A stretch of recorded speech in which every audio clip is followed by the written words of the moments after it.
everyone. Like I said, my name is Peterson. You'll have to excuse me for how this looks. But I'm part of the Virtual Voice Performance Project.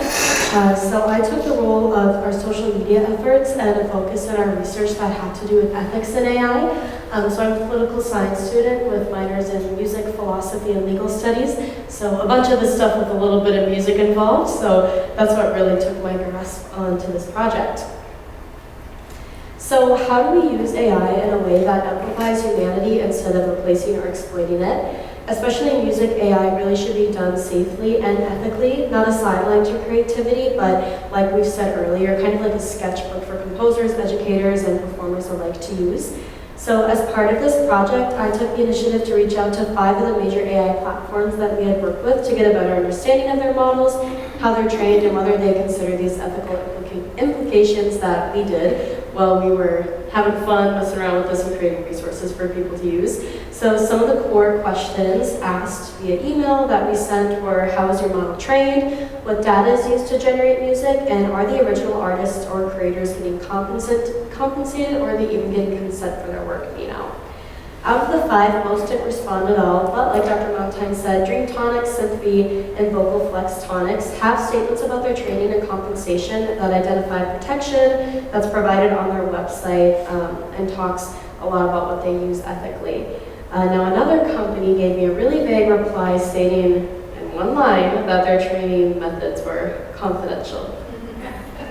Yikes. Another sidestepped the question altogether by referring me to a TED Talk video in a reply. And that was it. So the lack of transparency itself is a little concerning. It really highlights a fundamental problem that we don't really know where AI is pulling these tools or voices from, who might be affected, who's behind the sound, or whether any systems are in place to ensure accountability and fairness, especially to smaller and independent artists.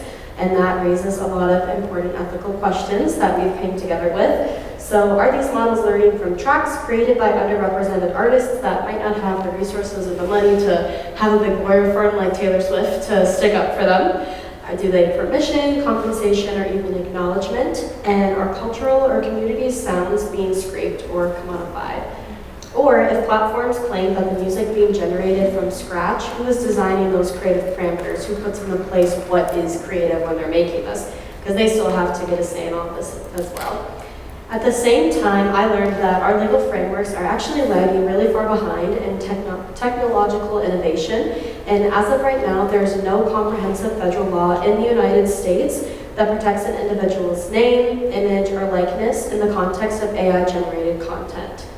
Instead, regulation is handled on a state-by-state basis, which creates huge inconsistencies and makes it really difficult for creators to know what their rights are. So if you think about us, for example, using these tools in North Dakota versus LA, for example, where you have a lot of up-and-coming artists, a lot of different resources with technology, and they're integrated kind of at like a younger age, they might have laws protecting those things, but maybe if somebody used this or we tried to put something out, we would, just because of representation within music and creativity and AI and all that.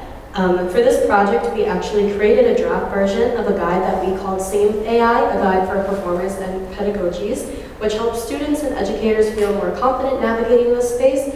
And our whole goal was to make something that's clear, approachable, and really useful, not just something on paper that you guys can look at. So when we built this guide, we didn't just focus on the tools that we used, we kept ethics at the center of everything. So we asked some of the similar questions. I stepped over already. And then we also took real steps to make sure we were doing this responsibly. So for example, my doing of reaching out to major AI companies, seeing what they used for their training data, and comparing what we were doing in the process. We focused our recommendations on transparency, consent, fairness, and cultural respect, especially that transparency, because we weren't really getting that from other companies. And we designed the resources to be something real that students and teachers can use. And at the end of the day, we believe ethical education has to grow alongside this new technology. So I also collaborated with our team to create 2 visual tools that we'll include in the final presentation and are on our website. and that's a before you use tool checklist that can be printed, shared digitally, put in the classroom, and then an ethical decision-making flow chart. So kind of like those magazines you filled out when you were a kid, you know, if somebody liked you or what to wear to a certain thing, it kind of takes you through, is what I'm using ethical, am I using it for the correct reasons and in good faith?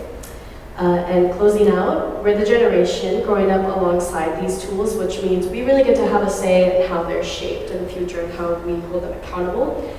Singing and music, as we know, has always been personal, it's emotional, expressive, it's storytelling, and that's why all of this and our guide matters so much, and why our creators, singers, and composers' voices matter, because this is really a sketchbook, not to replace our creativity.